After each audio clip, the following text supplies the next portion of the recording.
Hello students, welcome back. आज हम probability chapter के कुछ इंपॉर्टेंट प्रॉब्लम्स को डिस्कस करेंगे जो कि आपके बोर्ड एग्जाम के लिए काफी बेनिफिशियल होने वाले हैं। Look at question number 1। 3 different balls are distributed in 3 cells. हमारे पास 3 बॉल्स हैं, ठीक है, और उन्हें 3 सेल्स में डालना है। देखो हमारे पास तीन बॉल्स है ना, B1 B2 B3 है ना, और हमारे पास यहाँ पर 3 बॉक्स हैं, 3 सेल हैं, C1 C2 C3। सही है, ये बॉल्स हैं। तीनों बॉल्स डिफरेंट हैं और तीनों सेल्स क्या हैं, डिफरेंट। ओके, चलिए find the conditional probability that all 3 balls are in the same cell. अब ये एक अलग इवेंट हो गया, all 3 balls are in the same cell given that at least 2 balls are in the same cell. अब ये एक अलग इवेंट हो गया, किसी एक को आप कहें इवेंट ए और दूसरे को कहें आप इवेंट बी, है ना। तो चलिए सबसे पहले आप निकालेंगे total number of cases. Total number of cases. अब आप देखिए कि पहली बॉल को या तो आप पहले बॉक्स में डालेंगे या दूसरे में या तीसरे में, तो पहली बॉल के लिए आपके पास 3 चॉइस होंगी। Similarly for second balls you have 3 choices, ठीक है, या तो इसे पहले बॉक्स में डालेंगे या दूसरे में या तीसरे में। अगेन थर्ड बॉल के लिए आपके पास 3 चॉइस रह जाएंगी, तो 3 की पावर 3 यानी कि 27 बन गया। सही है, तो ये मेरे आगे टोटल नंबर ऑफ केसेस। चलिए अगली बात करते हैं। Let A is equal to event that all 3 balls are in the same cell। सही है, तीनों बॉल्स एक ही सेल के अंदर है। इस बात को आपने ए कह दिया। ओके, ये इवेंट है मेरा ए। इवेंट दैट एटलीस्ट 2, ठीक है, at least 2 balls are in the same cell, इसे आपने कहा इवेंट बी। अब आप देखिए प्रोबेबिलिटी ऑफ ए आप कैसे निकालेंगे, ये तो बड़ा इजी है। अगर तीनों बॉल्स एक ही सेल में डालनी है ना, तो कितने केस हो जाएंगे, आपके पास 3 सेल है। सही है, आप क्या करेंगे, यहां पर और लगाना। तो आपने क्या किया, तीनों बॉल्स को आपने या तो यहां डाल दिया, है ना, या फिर यहां डाल दिया, या फिर यहां डाल दिया। तो आपके पास ऐसा करने के 3 तरीके बन गए ना। तो प्रोबेबिलिटी ऑफ ए क्या होगी, 3/27। ओके, चलिए अब यहां पर आपको दिक्कत आने वाली है। आप इवेंट बी पढ़िए। इवेंट बी क्या है, at least 2 balls are in the same cell.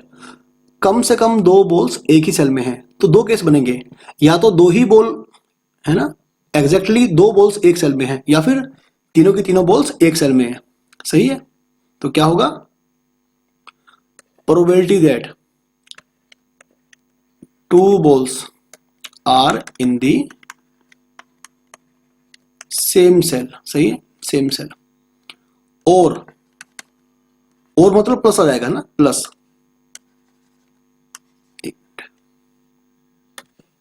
Plus, या फिर क्या होगा, 3 balls are in the same cell। Same cell. अब यहां पर बच्चों 2 केस बन गए, कम से कम 2 कहा ना, तो या तो 2 ही बॉल एक सेल में होंगी या 3 बॉल एक सेल में होंगी। अब जो सेकंड वाला केस है ये तो बड़ा सिंपल है, हो गया ना। देखो अगर 3 बॉल्स एक सेल में है तो ये तो हो चुका, 3/27, है ना। अब आपको निकालना है कि 2 बॉल्स, एग्जैक्टली 2 बॉल्स एक सेल में होंगी। तो पहले आप एक काम करें, तीनों में से किन्हीं 2 बॉल्स को चूज करें, है ना। Select any 2 balls out of 3। सही है भाई, चलिए हो गया। अब जिन 2 बॉल्स को आपने सिलेक्ट किया उन्हें आप या तो पहले बॉक्स में डालेंगे या दूसरे बॉल में या दूसरे बॉक्स में या तीसरे बॉक्स में। तो ऐसा करने के आपके पास 3 तरीके हो गए ना। तो इसे लिखिए आप। तो put selected 2 balls in any cell, है ना, any one of the 3 cells. सही है, तो चलिए अब आपके पास ना एक बॉल बच गई, आपके पास एक बॉल बच गई और 2 बॉक्स खाली बचे हैं, क्योंकि जिसमें आप 2 बॉल्स डाल चुके हैं वहां पर आप, ठीक है, तीसरी बॉल नहीं डालेंगे, अदरवाइज 3 बॉल्स एक सेल में आ जाएंगी। तो आपके पास लास्ट बॉल को ना ठीक है, आपके पास लास्ट बॉल है आपके पास, और आपके पास दो बॉक्स हैं, तो आपको एक बॉल को ना या तो पहले बॉक्स में डालना है या दूसरे बॉक्स में, तो दो तरीके हो गए। ओके, तो लिख लीजिए इसे। ठीक है, put remaining one ball in any one of the two cell. सही है भाई, और डिवाइड में आपने क्या करना है, 27। तो कितना बन जाएगा बच्चों, ये बन जाएगा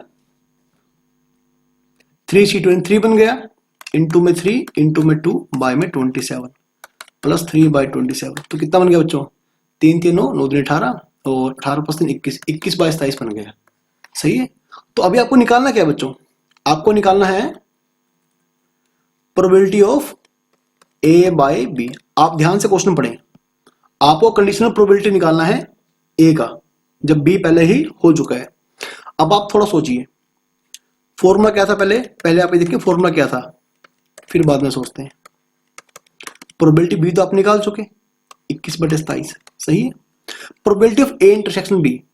अब A कौन सा इवेंट था कि सभी तीनों बॉल्स एक ही सेल में है ना, और B कौन सा इवेंट है, कम से कम दो बॉल्स एक सेल में है। तो इनका कॉमन क्या हो गया, इनका कॉमन हो गया कि तीनों बॉल एक ही सेल में है। ठीक है भाई, तो ये बन गया 1/7, और ये मेरा रिक्वायर्ड आंसर आ जाएगा। तो सीबीएसई के पॉइंट ऑफ व्यू से काफी अच्छा क्वेश्चन था ये। अब ये अगेन काफी बढ़िया क्वेश्चन है। ए बैग कंटेन 4 बॉल्स। सही है भाई, एक बैग में 4 बॉल्स हैं और चारों डिफरेंट है। 2 balls are drawn at random and found to be white. सही है भाई, एक बैग में 4 बॉल्स हैं, 1 2 3 4। ओके, एक बॉक्स में 4 बॉल्स हैं। What is the probability that all balls in the bag are white. अब क्वेश्चन है ये बेस थ्योरम का, लेकिन बच्चे समझ नहीं पाएंगे इसे कि क्वेश्चन बेस थ्योरम का है।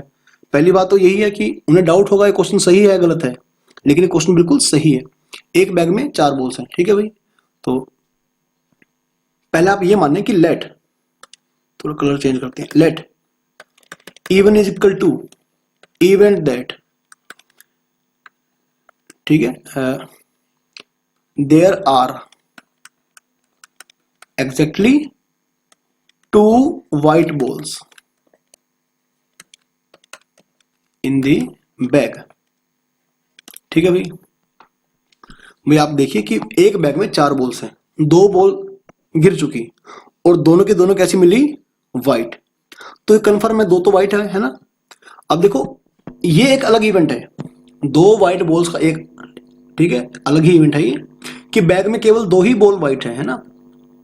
तो एक E2 हो गया, event that there are exactly 3 white balls in the bag. सही है, और E3 क्या हो गया, ऑल 4 बॉल्स और all 4 balls in the bag are white. यहां पर 3 प्रकार के इवेंट बन गए, या तो बैग में 2 ही बॉल वाइट है, या 3 ही बॉल वाइट है, या चारों की चारों कैसी हैं, वाइट। अब इन तीनों बातों के ना बराबर चांस होंगे। कुछ को लग रहा होगा शायद कि 2 बॉल तो ऑलरेडी व्हाइट गिर चुकी हैं, है ना, लेकिन मैं 2 बॉल्स की व्हाइट होने की प्रोबेबिलिटी नहीं निकाल रहा, मैं निकाल रहा हूं कि बैग में एग्जैक्टली 2 ही बॉल व्हाइट हैं, या 3 ही बॉल व्हाइट हैं, या चारों की चारों कैसी हैं, व्हाइट। इन तीनों बातों के बराबर चांस बनेंगे, है ना। तो ये लिखिए, let A is equal to event that 2 white balls are drawn, 2 white balls are drawn। तो probability of A by E1। अब आप समझना बड़े ध्यान से, बहुत ध्यान समझना। प्रोबेबिलिटी 2 व्हाइट बॉल के गिरने की, सही है, अगर बैग में 2 ही व्हाइट बॉल थी तो प्रोबेबिलिटी क्या होगी, 2/4, यानी कि 1/2 बन जाएगा। सही है, चलिए बाद में इसे कैंसिल कर देंगे। अब आप ये देखिए, 1 मिनट, लेकिन यहां थोड़ी सी गलती होगी ना, यहां पर हमें PNC लगाना पड़ेगा।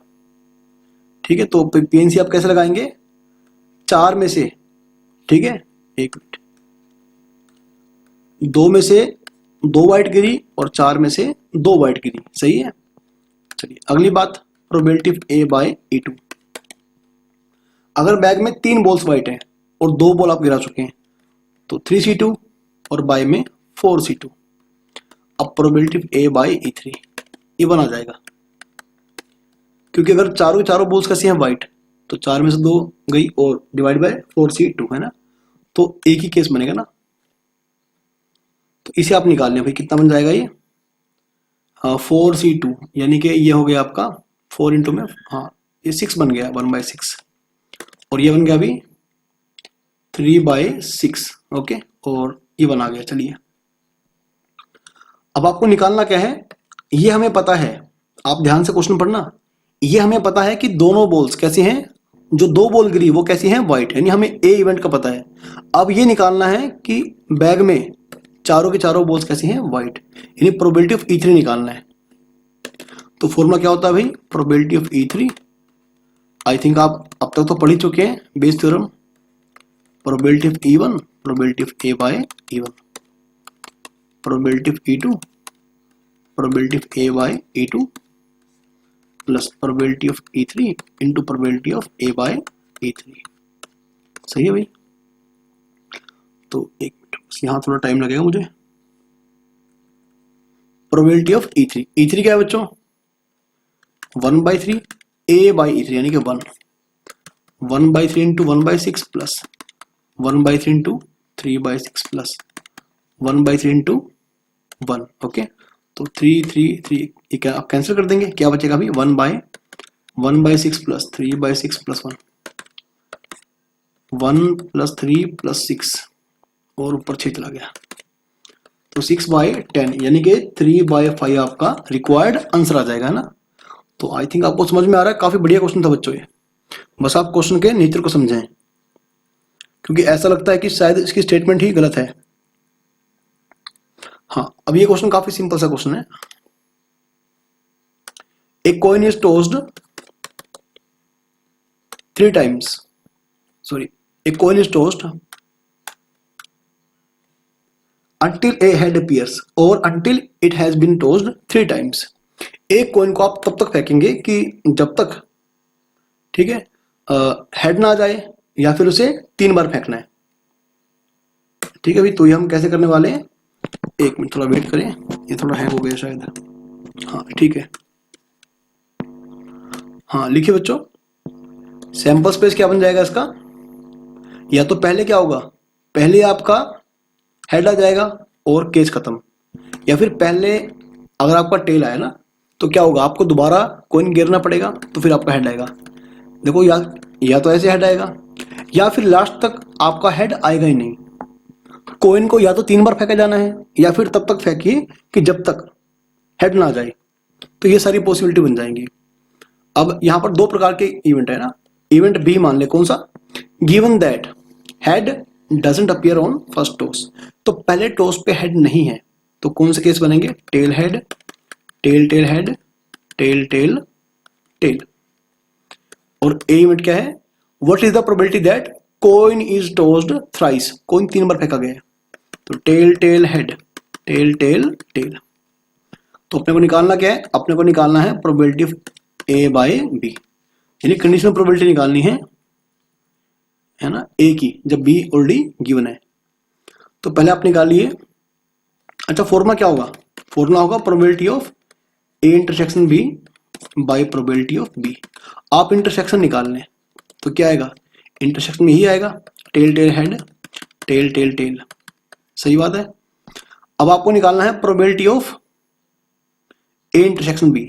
अब ए इंटरसेक्शन बी में 2 केस हैं, ये पहले वाला दूसरे वाला, तो ये मत करना कि 2/4, ये गलत हो जाएगा।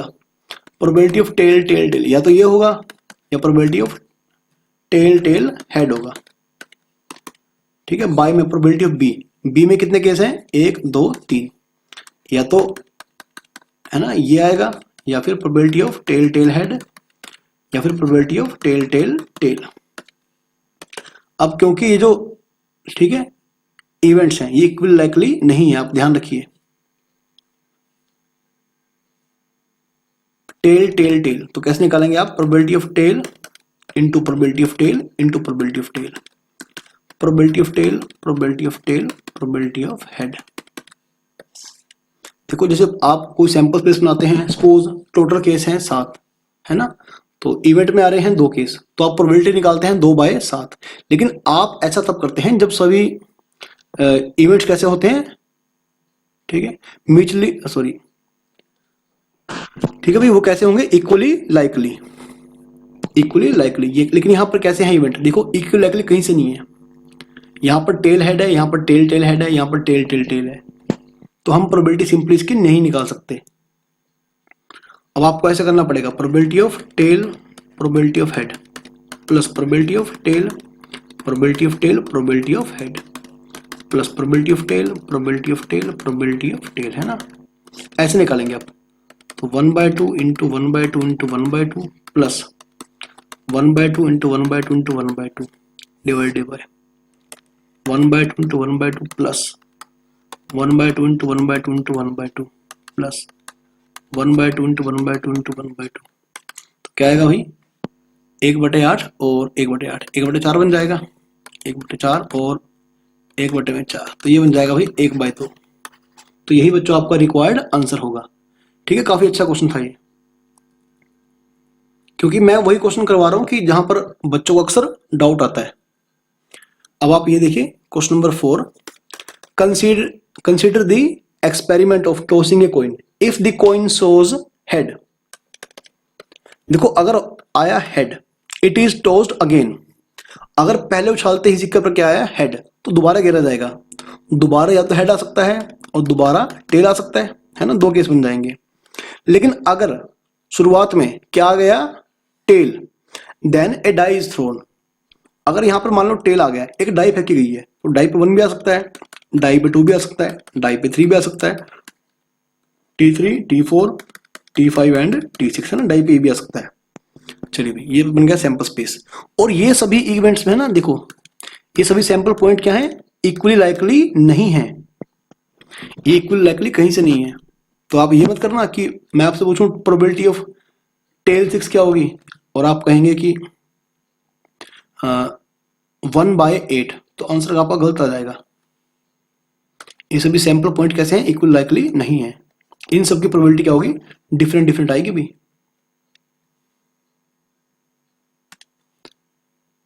चलिए, हाँ अभी आपको निकालना क्या है, find the conditional probability that die shows a number greater than 4। इसे आप ए मान लें, die shows a number greater than 4, सही है। और बी आप कौन सा इवेंट मान लें, at least 1 tail, at least 1 tail, okay. तो पहले आप इवेंट ए निकाल लें भाई, तो नंबर ग्रेटर देन 4 होगा तो क्या हो गया T5 T6, है ना, केवल ये आएगा। और बी इवेंट में आपका क्या आएगा भाई, एट लीस्ट 1 टेल, तो ये आएगा हेड टेल, टेल 1 से लेकर कहां तक आएगा भाई, टेल 6 तक, है ना, ये आएगा भाई यहां से यहां तक। अब निकालना है क्या आपको, ए इंटरसेक्शन बी, तो क्या आएगा T5 and T6। Now probability of A by B is equal to probability of A intersection B by probability of B. I hope कि आपको क्वेश्चन समझ में आ रहा है। स्टेटमेंट को अगेन, है ना, बार बार आप पढ़ें जब तक स्टेटमेंट क्लियर ना हो जाए। Probability of A intersection B, अब ए इंटरसेक्शन बी में 2 केस हैं, एक T5 एक T6, या तो T5 आएगा या फिर T6 आएगा। और प्रोबेबिलिटी बी कैसे निकालेंगे, probability of head tail, probability of tail 1 up to probability of tail 6, सही है। चलिए, अब आप ये देखिए कि यहां पर 2 अलग प्रकार के सैंपल पॉइंट है, एक T है एक 5 है ना, तो कैसे निकालेंगे, probability of T into probability of 5, ऐसे निकालेंगे आप, probability of T probability of 6। देखो 2 अलग बातें हैं, एक एक्सपेरिमेंट में हम क्या कर रहे हैं, एक एक्सपेरिमेंट में हम तो एक कॉइन उछाल रहे हैं, जबकि दूसरे में हम एक डाई गिरा रहे हैं, है ना, दोनों 2 अलग बातें हैं। तो probability of head, probability of tail plus probability of tail, probability of 1 कहां तक जाएगा भाई, probability of tail probability of 6 तक। तो प्रोबेबिलिटी ऑफ टेल क्या आएगा भाई 1/2 और प्रोबेबिलिटी ऑफ 5 क्या आएगा 1/6, सही है। Probability of tail 1/2, probability of 6 1/6। Probability of 6 मतलब जब आप एक डाई गिराएंगे तो 6 की प्रोबेबिलिटी क्या होगी 1/6, तो जब आप एक बार कॉइन गिराएंगे ना, ये वाला सीन, ठीक है, इसकी बात कर रहा हूं मैं, तो ये प्रोबेबिलिटी क्या आएगी 1/2 और हेड की 1/2। एक टॉस के दौरान probability of tail 1/2, probability of 1/6, 1/2 into 1/6 है ना। तो ऐसा 6 बार हो गया। देखो P1 है ना, 1 से लेकर 6 तक गए तो 6 केस बन गए। तो क्या आएगा भाई, चलिए ठीक है, सोल्व कर लेते हैं इसे। 1/12 प्लस 1/12 यानी कि 2/12 यानी कि 1/6 बन जाएगा। 1/4 प्लस, अब ये इस चीज को आपने 6 टाइम ऐड किया है। 1/2 इंटू 1/6 है ना, 6 टाइम आप उसने आपको, ठीक है, इसको ऐड करना पड़ा है। तो कट गया भी इससे 1/6 बाय में 1/4 प्लस 1/2, सही है भाई। 1/6 या एलसीएम क्या आएगा 4, क्या बन जाएगा भाई 1 प्लस 2, 1/6 गुणा 4/3, तो 2 दूनी 4 और 2 तिया 6, तो 2/9 जो होगा इसका एकदम सही आंसर होगा। देखो क्वेश्चन तो बहुत सिंपल था, आपसे गलती कहाँ होगी प्रोबेबिलिटी निकालते हुए, क्योंकि आमतौर पर बच्चे करते क्या है, सपोज उन्हें प्रोबेबिलिटी निकालना है T5 का, तो क्या करेंगे 1 या इस प्रोबेबिलिटी ये निकालना उन्हें, तो ए में 2 केस आ गए, तो बच्चे क्या करते हैं 2/8, क्योंकि यहाँ पर टोटल 8 केस बन गए, 1 2 3 4 5 6 7 8 है ना। लेकिन ये सभी केस कैसे हैं, इक्वल लाइकली नहीं है, सबकी प्रोबेबिलिटी डिफरेंट होगी, क्योंकि कहीं पर तो हम कॉइन टॉस कर रहे हैं और कहीं पर हम डाई टॉस कर रहे हैं। अब ये भी बच्चों बहुत अच्छा क्वेश्चन है। A letter to come from either London or Clifton, the postal mark on letter, ठीक है, शोज कंसेक्यूटिव लेटर ऑन। भाई मान लो आपके पास एक लेटर था, है ना, पहले आप क्वेश्चन पढ़े ध्यान से, क्वेश्चन क्या है, आपके पास एक लेटर था, ठीक है, मान लो ये लंदन था या क्लिफ्टन था, ठीक है, यहां पर कुछ लिखा हुआ है, यहां पर कुछ लिखा हुआ है, यहां पर कुछ लिखा हुआ है, सही है, मतलब कुछ भी लिखा हुआ है ऐसे, लंदन या क्लिफ्टन कुछ ना कुछ लिखा हुआ है, लेकिन आपको केवल जो शो हो पा रहा है वो ओ और एन शो हो पा रहा है, बाकी जो लेटर्स हैं वो आपको शो नहीं हो पा रहे हैं। तो अब या तो ये केस होगा कि या तो क्लिफ्टन से आया है ऑन, या फिर ऑन कहां से आया, ये लंदन से आया है, यानी जो इस पोस्टल एड्रेस पे या तो लंदन लिखा होगा या क्लिफ्टन लिखा होगा, ये बात सही है। चलिए अब आपको निकालना क्या है, find the conditional probability that letter has come from London. Okay, अच्छा वैसे तो ये क्वेश्चन बन गया भाई, ये क्वेश्चन वैसे बेस थ्योरम का बन गया ये। फाइंड द की कंडीशन काट दीजिए, क्वेश्चन गलत है ये।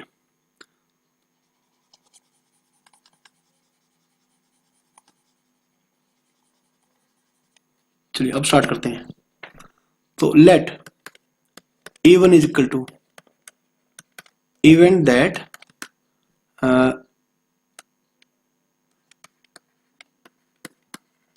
ठीक है, London is written on postal, ठीक है, पोस्टल क्या कहें से, पोस्टल एड्रेस या पोस्टल मार्क कह दीजिए, ठीक है भाई। देखो दो बातें होंगी, एनवेल्प के अंदर ना या तो लंदन वर्ड लिखा हुआ है या क्लिफ्टन वर्ड लिखा हुआ है, तो इवन मान लिया जब लंदन लिखा हुआ है, और E2 मान लिया जब आपने यहाँ पर क्या लिखा हुआ है क्लिफ्टन, CLIFTON, सही है। तो दोनों के चांस कितने होंगे, दोनों के चांस ही क्या होंगे, हाफ हाफ होंगे, क्योंकि वहां तो कुछ भी लिखा हो सकता है, या तो लंदन लिखा होगा या क्लिफ्टन लिखा होगा, दोनों के ही लिखे जाने की प्रोबेबिलिटी कितनी होगी 1/2 है ना। अब आया अपना मेन इवेंट ए, कि आपको कौन सा शब्द विजिबल है on, let A is equal to event that on, है ना, ये इज विजिबल, विजिबल, ठीक है भाई। तो प्रोबेबिलिटी ऑफ A/A1, अब आप सुनना बड़े ध्यान से, प्रोबेबिलिटी ऑन के विजिबल होने की, सही है, ऑन के विजिबल होने की, अगर उस पोस्टल मार्क पे क्या लिखा हुआ था, लंदन लिखा हुआ था, क्या पहले लंदन है, हाँ ठीक है चलो, उस पर लंदन लिखा हुआ था। अब लंदन में क्या है भाई, LONDON है ना, एक मैं यहां पर लिखता हूं LONDON। अब यहां पे ऑन दो बार आ रहा है, या तो हमने इस ऑन को देखा और या तो हमने इस ऑन को देखा, तो ऐसा करने के मेरे पास दो तरीके बन गए है ना। लेकिन जो भी ऑन विजिबल था अब वो पूरा एक बन गया। सपोज ये वाला ऑन विजिबल था, तो अब कितने लेटर टोटल बन गए, 1 2 3 4 5, तो 2/5। क्योंकि जैसे ही क्या होगा भाई, जो ऑन विजिबल होगा ना उसे पूरा एक मान लेंगे और बाकी सभी को एक एक मान लेंगे। अब प्रोबेबिलिटी ऑफ A/E2, अब ये आप कैसे निकालेंगे कि अगर आपका वहां पर वर्ड लिखा हुआ है क्लिफ्टन, CLIFTON है ना, ये विजिबल था, ठीक है भाई। तो ऑन यहां पर एक ही बार आ रहा है, तो 1 2 3 4 5 और ये 6, तो ऑन को अलग करने के बाद बाकी है ना, तो मेरे पास टोटल 6 केस बन गए, ठीक है, ऑन को पूरा एक लेटर मानने के बाद। अब प्रोबेबिलिटी ऑफ ए, सॉरी आप निकालना क्या है, आपको ए गिवन है, मतलब आपको ऑन विजिबल है। अब आपको ये निकालना है कि आपको स्टार्टिंग में कौन सा वर्ड सिलेक्ट करना था, लंदन, तो प्रोबेबिलिटी ऑफ E1 ये निकालना आपने। यानी देखो बेस थ्योरम का मतलब है रिवर्स प्रोबेबिलिटी, आपने स्टार्टिंग वाला इवेंट ही निकालना होता है, तभी इसे इनवर्स प्रोबेबिलिटी थ्योरम भी कह सकते हैं। Plus probability of E2 probability of A/E2, तो क्या बन जाएगा बच्चों, E1 यानी कि 1/2 into A/1 2/5, 1/2 into 2/5 plus 1/2 into 1/6। तो क्या करेंगे नीचे से 2 2 2 कैंसिल कर देंगे। एक मिनट थोड़ा वेट करें, हाँ, तो ये आ गया भाई 2/5 और नीचे क्या है 2/5 प्लस 1/6, तो ये बन जाएगा भाई नीचे 30 बन जाएगा, 5 6 30 6 दूनी 12, और हाँ ये बन जाएगा ना 2/5 गुना 30/17, 5 6 30, तो ये बन गया बच्चों 12/17। ये मेरा रिक्वायर्ड आंसर होगा। अभी अगेन आप दोबारा क्वेश्चन ठीक है समझ लें एक बार। देखो आपके पास एक ना पोस्ट कार्ड है, उसके ऊपर मतलब एनवलप के ऊपर आपको केवल ऑन विजिबल है, आपको एनवलप के ऊपर केवल ऑन विजिबल है। अब दो केस हो सकते हैं, या तो उसके अंदर एनवलप के या तो लंदन लिखा हुआ है या क्लिफ्टन लिखा हुआ है, सही है, तो या तो लंदन लिखा हुआ क्लिफ्टन लिखा हुआ, तो प्रोबेबिलिटी दोनों क्या होगी 1/2 1/2, सही है। तो ऑन विजिबल है, इसे आप इवेंट ए मान लें। अब प्रोबेबिलिटी ऑफ A/E1 कि अगर वर्ड लिखा हुआ था लंदन, तो ऑन दो बार आ रहा है ना, तो ऑन विजिबल होने के दो चांस होंगे, दो, ठीक है। बाय ऑन किसी एक ऑन को अलग करते ही ना, मान लो ये ऑन विजिबल था, ये पूरा एक बन गया, अब 1 2 3 4 5 टोटल 5 लेटर बन गए, ठीक है। इसी प्रकार से हम A/2 निकाल लेंगे। तो अब हमें लास्ट में पता है कि ऑन विजिबल है। अब ये बताओ कि वो जो ऑन वर्ड है वो लंदन वर्ड से आ रहा है, तो प्रोबेबिलिटी ऑफ E1/A आपको निकाल के दिखाना है। बच्चों बहुत ही बढ़िया क्वेश्चन है ये बहुत अच्छा क्वेश्चन है। अक्सर बच्चे इसे पढ़ने में कंफ्यूज रहेंगे, तो आप ध्यान से समझना इस क्वेश्चन को। बाय ठीक है examining the chest x-ray the probability that TB is detected when a person is actually suffering is 0.99। यदि किसी पर्सन को टीबी है और चेस्ट एक्सरे में वो टीबी आ गई, मतलब जो डिटेक्शन है बिल्कुल सही गया है, तो इस बात की प्रोबेबिलिटी क्या होगी 0.99। The probability of a healthy person diagnosed to have TB is 0.001। इसका मतलब यह हुआ कि आदमी को टीबी नहीं था और फिर भी उसका डिटेक्ट हो गया, मतलब रिपोर्ट गलत थी। देखो रिपोर्ट गलत होने के दो तरीके होते हैं। रिपोर्ट गलत दो तरीके से होगी, एक में क्या होगा हेल्दी पर्सन की रिपोर्ट क्या आ गई पॉजिटिव, दूसरे में क्या होगा जो अनहेल्दी पर्सन है उसकी रिपोर्ट क्या आ गई नेगेटिव। तो दो प्रकार से रिपोर्ट गलत हो सकती है। In a certain city, 1 in 1000 suffers from TB. A person is selected at random and is diagnosed to have TB. What is the probability that he actually suffers from TB? तो आप एक काम करिए, E1 मानिए उसे TB है और E2 मानिए TB नहीं है उसे। event that the person has TB, is suffering from TB, suffering, the person is suffering from TB. और A2 मान लो भाई the person is not suffering from TB. अब आप देखिए प्रोबेबिलिटी इवन जो है ना, हर 1000 में से किसी एक पर्सन को है टीबी, तो प्रोबेबिलिटी इवन क्या बन गई 1/1000, सही है, प्रोबेबिलिटी E2। और यदि किसी पर्सन को टीबी नहीं है भाई तो इस बात के चांस कितने हुए 999 डिवाइडेड बाय 1000 है ना, ये तो हो गया।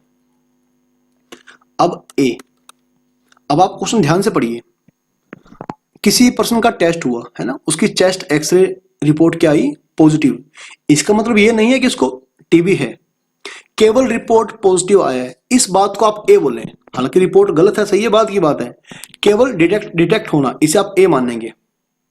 Late A is equal to event that the person है ना is diagnosed to have TB, उसे है ना, उसे डिटेक्ट हुआ, डिटेक्ट होना आप ए माने, है नहीं है या नहीं है ये अलग बात है, केवल रिपोर्ट पॉजिटिव आई, इस बात को आप ए माने। अब आप सुनिए ध्यान से, क्वेश्चन भी आप दोबारा पढ़ना, इस क्वेश्चन को आप 2-3 बार रीड करना, तब जाके आपको एक्चुअली में क्वेश्चन समझ में आएगा। वीडियो को पॉज करो और क्वेश्चन को बड़े ध्यान से बार बार पढ़ो जब तक ढंग से समझ ना आ जाए। प्रोबेबिलिटी ए बाय इवन, अब इवन हो चुका है, मतलब सफरिंग फ्रॉम टीबी वो है, प्रोबेबिलिटी ऑफ ए यानी रिपोर्ट क्या आ गया पॉजिटिव, रिपोर्ट पॉजिटिव आ गया उसे टीबी है, यानी रिपोर्ट बिल्कुल सही है, तो रिपोर्ट बिल्कुल सही होने की प्रोबेबिलिटी कितनी हुई 0.99, यानी कि 99 बाय है ना। अब बच्चे क्या करेंगे, प्रोबेबिलिटी ए बाई 2, इसको 1 में से माइनस करके निकाल लेंगे, गलत, पहले आप दोबारा क्वेश्चन पढ़ लें। प्रोबेबिलिटी ए बाई 2 डायग्नोज हो चुका कि टीबी है, लेकिन E2 मतलब टीबी नहीं है, मतलब रिपोर्ट तो पॉजिटिव आ गई लेकिन इसको टीबी नहीं थी। अब आप पढ़ें, the probability of healthy person, देखो टीबी नहीं है, प्रोबेबिलिटी ए बाय E2 मतलब टीबी नहीं है, और ए यानी कि रिपोर्ट पॉजिटिव आ गई, तो आपको दे तो रखा है कि healthy person diagnose to have TB is 0.001, TB नहीं है लेकिन फिर भी डिटेक्ट हो गया, तो 1/1000 है ना। अब आपको निकालना क्या है, रिपोर्ट आ गया पॉजिटिव, तो ए तो हो चुका, अब ये बताओ एक्चुअली सफरिंग फ्रॉम टीबी मतलब प्रोबेबिलिटी ऑफ इवन आपको निकालना है, तो लगाइए वही formula, probability of E one, probability of A by even, probability of E2, probability of A by E2 है ना, इवन तो क्या था भाई 1/1000 into A by E one 100, 1/1000 into 99/100 plus E2 क्या था भाई 999/1000 और ए बाई 2 1/1000, सही है, तो 3 2 5 0 हो गई, तो यहां से क्या होगा भाई, ये कैंसिल हो जाएंगे ना, क्या बच जाएगा 99 बाय में 99 प्लस 999 बाय में 10, तो पहले आप ऊपर से 11 कैंसिल कर दें, 11 99, तो ये 9 पे जाएगा ना, 9 पे जाएगा ये 9 अरे 11 1 1 1, ठीक है भाई, और बाय में क्या है 10, तो कितना बन गया भाई ये बन 110 यानी कि 221 बाय में 10 यानी कि 110 बाय में 221, ये आपका आंसर आ गया। आई होप कि सब कुछ सही जा रहा है, तो आपको क्वेश्चन समझ में भी ढंग से आ रहे हैं। अब ये एक बहुत ही बेहतरीन क्वेश्चन मैं इसे कहूंगा, एनसीईआरटी बुक का क्वेश्चन है ये, अक्सर इसे पढ़ने में ही मिस्टेक हो जाएगी आपसे, ध्यान से पढ़ना इसे। Assume that chances of a patient having a heart attack is 40%। किसी आदमी को हार्ट अटैक आ गया, प्रोबेबिलिटी कितनी है 40%। और मेडिटेशन एंड योगा, ठीक है, मेडिटेशन एंड योगा करने से क्या होगा, जो हार्ट अटैक के चांस हैं 30% कम हो जाएंगे, reduces the risk of heart attack by 30%। लेकिन अगर वो योगा की बजाय, आप क्वेश्चन पहले ध्यान से पढ़ लें, अगर योगा की बजाय हम दवाइयों पर बिलीव करेंगे तो क्या होगा, 25% चांस कम हो जाएंगे, लेकिन होगा, है ना, चांस कम होंगे, लेकिन 75% चांस में हार्ट अटैक आ जाएगा। At a time patient can choose any one of the two options. अब आप मान लीजिए let E1 is equal to event that the person, ठीक है, chooses meditation and yoga, meditation and yoga. E2 मान लो भाई, event that the person chooses drugs मतलब मेडिसिन। देखो भाई, हार्ट अटैक से बचने के लिए आदमी दो ही काम करेगा, या तो दवाइयों के भरोसे बैठा रहेगा या फिर वो योगा और मेडिटेशन स्टार्ट कर देगा। इनके इक्वल नंबर चांसेस हैं सिलेक्ट करने के, probability of E1 probability of E2 क्या हो जाएगा भाई 1/2, है ना। अब आप सुनना बड़े ध्यान से, the patient selected at random suffers a heart attack, उसको हार्ट अटैक आ गया, तो इस बात को आप ए मान लें, let A is equal to event that the man या पर्सन, ठीक है, द पर्सन, मैन नहीं यार, पर्सन लिख लो, the person suffers a heart attack, ठीक है भाई, उसे हार्ट अटैक आ गया, इस बात के इवेंट को आपने क्या बोल दिया, ए बोल दिया। अब आप ध्यान से पढ़ना क्वेश्चन, बच्चों बड़े ही ध्यान से क्वेश्चन समझना बात को, ठीक है भाई, बहुत ध्यान से पढ़ेंगे, यहीं पर सारी गलती हो जाएगी। Probability of A by E1 मतलब उसने चूज कर चुका है मेडिटेशन एंड योगा, और उसे हार्ट अटैक की प्रोबेबिलिटी निकालनी है ना। तो अब आप ये देखिए, किसी आदमी को हार्ट अटैक आने के चांस कितने हैं 40%, और ए क्या है, हार्ट अटैक आ गया, मतलब 40% चांस है कि पर्सन को हार्ट अटैक आएगा। लेकिन वो क्या चूज कर चुका है, वो चूज कर चुका है योगा एंड मेडिटेशन, तो इससे क्या हुआ, इससे 30% चांस कम हो गए, लेकिन 70% चांस में क्या हुआ, हार्ट अटैक आ गया। अब आप सुनना बड़े ध्यान से भाई, बहुत काम की बात है ये। Probability of A by E1 मतलब प्रोबेबिलिटी ए जब E1 पहले ही हो चुका है, तो E1 हो चुका है मतलब वो योगा और मेडिटेशन चूज कर चुका है।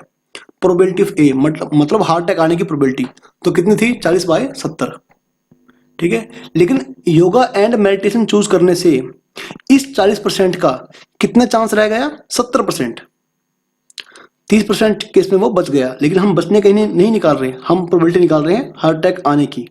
तो अब इस 40% के 70% चांस रह जाएंगे। Probability of A by E2, heart attack आने की प्रोबेबिलिटी, अगर वो ड्रग्स चूज करता है, दवाइयों पे निर्भर करता है, तो दवाइयों से क्या हुआ 25% चांस कम हुए, लेकिन 75% चांस में उसे हार्ट अटैक आ गया। Okay,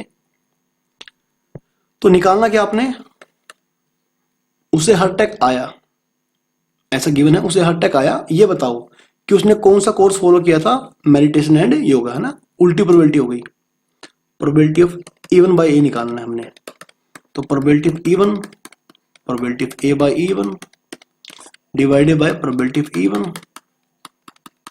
probability of A by E1 plus probability of E2 probability of A by E2, सही है। तो निकालिए भाई, प्रोबेबिलिटी ऑफ E1 क्या है 1/2 ए बाय E1 40/100 गुणा 70/100, ओके, 1/2 इंटू में 40/100 इंटू 70/100 प्लस 1/2 इंटू 40/100 इंटू 75/100, तो 1/2 100 100 सबके नीचे से काट दो, थोड़ा इजी क्वेश्चन हो जाएगा, है ना। और क्या होगा भाई 40 40 40 भी काट दो, क्या बच जाएगा 70/70 प्लस 75, है ना, तो ये बच गया। तो इनमें 5 आप फिर से काट सकते हैं, 14×5 = 14 और 15, 14 बाय कितना हो गया भैया 29 हो गया है ना, तो ये मेरा रिक्वायर्ड आंसर आ जाएगा। तो पहले तो आप क्वेश्चन को पढ़ना ही सीखें। अब ये क्वेश्चन अक्सर बोर्ड में आ जाया करता है। A man is known to speak 3 out of 4 times. एक आदमी हर 4 में से 3 बार सच बोलता है। He throws a pair of die. तो पहले तो आप सैंपल स्पेस बना लें। क्या बनेगा भाई, 1 1 1 2 अप टू 6 6 तक। तो टोटल केस 36 बन जाएंगे, है ना, ये तो सही है।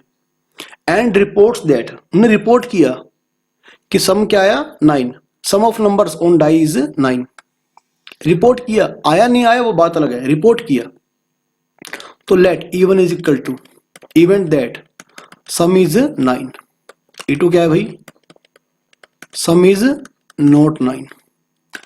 तो E1 क्या बन जाएगा भाई, सम नो कम कब बनता है, 3 6 4 5 5 4 6 3, है ना।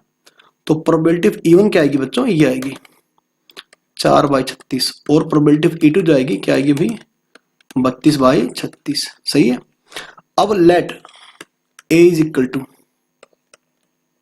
Event that the man reports that sum is 9। Sum आया नहीं आया वो अलग बात थी, लेकिन उस आदमी ने रिपोर्ट किया कि सम क्या है 9। तो अब आप सुनना ध्यान से, एक ये केस सुनना ध्यान से। प्रोबेबिलिटी ए की, जब इवन पहले ही हो चुका है, प्रोबेबिलिटी ऑफ ए का मतलब क्या है, रिपोर्ट किया कि सम क्या है 9, और इवन हो चुका है मतलब सम 9 आ भी रहा है, मतलब वो आदमी क्या कर रहा है, वो सच बोल रहा है। सम 9 आया और 9 ही उसने रिपोर्ट किया, तो सच बोलने की प्रोबेबिलिटी क्या है 3/4। आप दोबारा क्वेश्चन पढ़िए। हर 4 में से वो 3 बार सच बोलता है। प्रोबेबिलिटी ऑफ A/E1 मतलब इवन हो चुका है, तो सम क्या हो गया भाई 9 आ चुका है, और रिपोर्ट भी करा कि सम 9 आ रहा है, मतलब सच बोल रहा है। Probability of A/E2। अब रिपोर्ट तो कर दिया कि सम आ रहा है 9, लेकिन सम 9 नहीं आया तो झूठ बोल रहा है, प्रोबेबिलिटी 1/4। अब क्वेश्चन क्या है, रिपोर्ट कर चुका है, तो ए तो हो चुका है, रिपोर्ट कर चुका है यानी ए तो हो चुका है। तो ये बताओ कि एक्चुअली 9 आ रहा है, तो इवन बाय ए आपने निकालना है। Probability E1 probability A/E1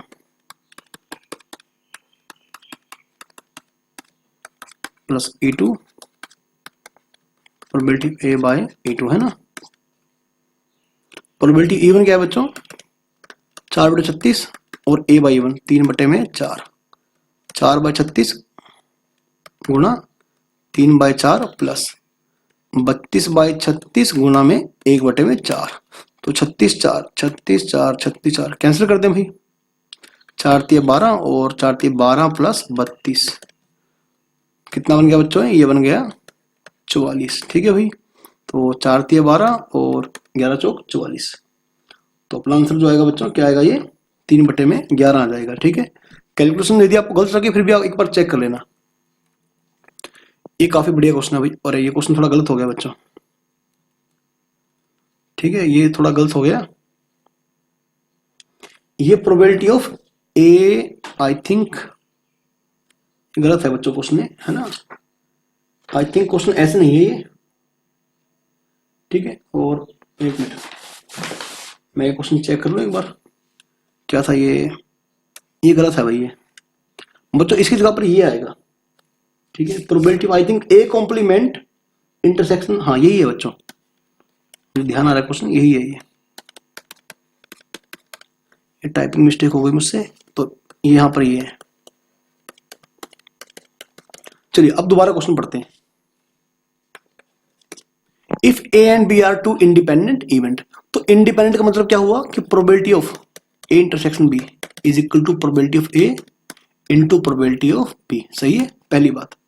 such that probability of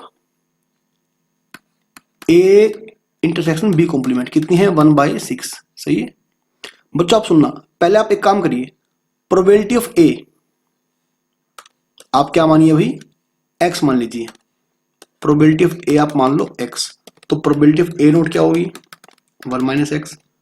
probability of B मान लो बच्चों y, तो प्रोबेबिलिटी ऑफ बी नोट क्या होगी 1 - y।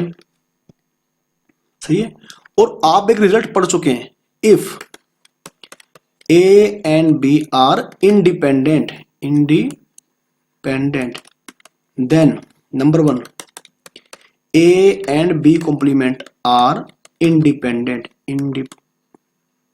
सही है। Second, A complement and B are also independent। आप चाहें तो प्रूव भी कर सकते हैं, लेकिन क्वेश्चन बहुत लेंथी चला जाएगा। अगर ए और बी कैसे हैं, इंडिपेंडेंट, तो ए और B complement, A and B complement कैसे होंगे, इंडिपेंडेंट, और ए कॉम्प्लीमेंट एंड बी ये कैसे होंगे, इंडिपेंडेंट, और तीसरा A complement and B complement वो भी कैसे होंगे, इंडिपेंडेंट। तो लिख लो इसे भी, ठीक है, लिख लेना आप इसे। मतलब क्या होगा, probability of A into probability of B complement कितनी, 1/6। तो प्रोबेबिलिटी ऑफ ए क्या है, x, probability of B complement 1 minus y, 1/6। और हाँ, ये यहां से देखो, probability of A complement into probability of B कितनी है, 2/50 है ना। Probability of A complement 1 - x, probability of B y. तो आप एक काम करना, इन दोनों इक्वेशंस को आप सोल्व कर लेना, सही है, इनको आप सोल्व कर लेना और आपको आंसर का बिल्कुल सही पता चल जाएगा। तो भाई लेक्चर बहुत लेंथी हो जाएगा, तो ये क्वेश्चन आप खुद ट्राई करना। इसका आंसर आएगा सोल्विंग वी गेट, आपको लास्ट में x मिलेगा 5/6, 4/5, या फिर 1 मिनट बस आप निकाल लेना, आपको प्रोबेबिलिटी ऑफ ए क्या मिलेगी, 5/6, और प्रोबेबिलिटी बी आपको क्या मिलेगी, 4/5, या फिर प्रोबेबिलिटी ऑफ ए क्या बन जाएगी, 1/5, और प्रोबेबिलिटी बी क्या बन जाएगी भाई, 1/6। ये आप सोल्व कर लेना, ठीक है, ये आपका आंसर आएगा। 2 आंसर आएंगे आपके। आज का आखिरी क्वेश्चन काफी सिंपल क्वेश्चन है। From a pack of 52 cards 1 cast card is lost. अब देखो भाई, आपके पास 52 कार्ड है ना। तो चलिए पहले क्वेश्चन पढ़ लेते हैं। From the remaining cards 2 cards are drawn and found to be spade. अब 52 पत्तों में से एक पत्ता गुम हो गया, सही है, तो एक पत्ता गुम हो गया, और अब पत्ते बच गए 51। उन 51 पत्तों में से 2 पत्ते गिरे, और दोनों के दोनों कैसे मिले, spade, found to be spade. Find the probability that the lost card was a spade. तो आप एक काम करें, let even is equal to event that lost card is a spade, और E2 मान ले भाई, event that lost card is not a spade. बच्चों शुरुआत में जो पत्ता गुम हुआ, या तो वो स्पेड होगा, और स्पेड कितने हैं, 13, तो प्रोबेबिलिटी आएगी 1/4। अगर वो स्पेड नहीं है, तो मतलब बाकी 39 में से गिरा है वो, तो प्रोबेबिलिटी आएगी 3/4। यहां तक सही है। अब आएगा main event A, let A is equal to, तो बचे पत्तों में से 2 पत्ते गिरे, और दोनों के दोनों कैसे मिले, spade. 2 spades are drawn, 2 spades are drawn. अब आप सुनिए ध्यान से। अच्छा, ये क्वेश्चन पूरा नहीं, चलिए ठीक है, पूरा क्वेश्चन है। Probability of A by even, probability of A by even. अब आप ये देखिए कि इवन हो चुका है। इवन होने का मतलब क्या है कि शुरुआत में जो पत्ता गुम हुआ था वो कैसा है, स्पेड, और प्रोबेबिलिटी ऑफ ए मुझे निकालना है, प्रोबेबिलिटी ऑफ ए मुझे निकालना है, मतलब 2 स्पेड पत्ते मुझे गिराने हैं। लेकिन अब स्पेड कितने बचे, 12 बचे, 12 में से 2 खींच लो, और टोटल 51 में से, सॉरी 51 में से, टोटल 51 में से आप 2 पत्ते खींच लो। Okay, probability of A by E2, 2 spade गिरने की प्रोबेबिलिटी। अगर शुरुआत में जो पत्ता गुम हुआ वो स्पेड नहीं था, तो अगर शुरुआत का पत्ता स्पेड गुम नहीं हुआ, तो हमारे पास अभी स्पेड कितने हैं, 13 में से 2 खींच लो, और टोटल 51 में से 2 खींच लो, है ना। चलिए ठीक है बच्चों, तो निकालना क्या आपको, it is given that 2 spades are drawn, find the probability that the lost card was a spade card. मतलब आपको इवन निकाल के दिखाना है, इवन की प्रोबेबिलिटी निकालनी है आपको। तो लगाइए बच्चों बेस थ्योरम।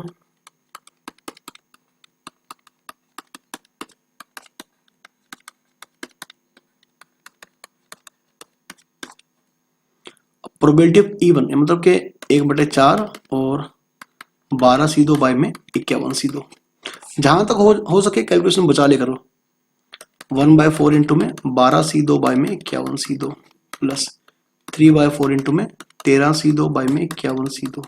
तो ऊपर क्या होगा 4 51c2, हर जगह कैंसिल हो जाएगा, क्या बचेगा 12c2 बाई में 12c2 प्लस 3 इंटू में 13c2। तो n इंटू में nc2 क्या होता है, n इंटू n माइनस 1/2, तो 12 गुणा 11/2 यानी 66 बन जाएगा। 66 प्लस 3 गुणा में 13 गुणा 12/2, तो 13×6 = 78 बन जाएगा। ठीक है, और क्या कट रहा 20 में, हाँ 6 और काट दो, 11 प्लस 3 गुणा में 13×6 = 78, ये बन गया। तो कितना बन गया 11 बाई में 39 और 11, हाँ 50 हो गया। ठीक है बच्चों, तो ये आपका रिक्वायर्ड आंसर आ जाएगा। तो आई होप कि बच्चों आपको आज का लेक्चर समझ में आया है। तो इन सभी क्वेश्चंस को आप अपने सीबीएसई एग्जाम के लिए अच्छे से तैयार कर लें, और ये सभी हॉट्स प्रॉब्लम्स थी सीबीएसई के पॉइंट ऑफ व्यू से। ओके, तो यदि आपको वीडियो अच्छा लगे, कुछ आपको सीखने को मिले, तो प्लीज वीडियो को लाइक कर दो और चैनल को सब्सक्राइब कर दो।